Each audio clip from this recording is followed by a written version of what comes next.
ಸರಿಪಡಿಸಿಕೊಳ್ಳಬೇಕಾದರೆ ಈ ವಿಸ್ಕಿ ನನ್ನ ಶರೀರದಲ್ಲಿ ಪ್ರವೇಶಿಸಿದಾಗಲೇ ಶಾಂತವಾಗುತ್ತದೆ ನನ್ನ ಮನಸ್ಸು.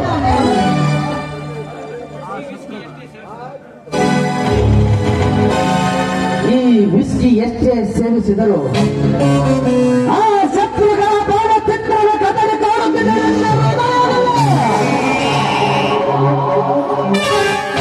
ಇಲ್ಲೇ ಸತ್ತಿನ ಸೂಳಿ ಮಕ್ಕಳೇ, ನಿಮ್ಮ ಶರೀರವನ್ನು ಶವದಂತೆ ಸೇರಿ ಸೊಳ್ಳೆಯಂತೆ ಹೊಸಕಿ ಆಗಬೇ ನನ್ನ ಅಸ್ತ್ರದಿಂದ. ಅಂದಾಗ ನನ್ನ ಮನಸ್ಸಿಗೆ ಶಾಂತಿ.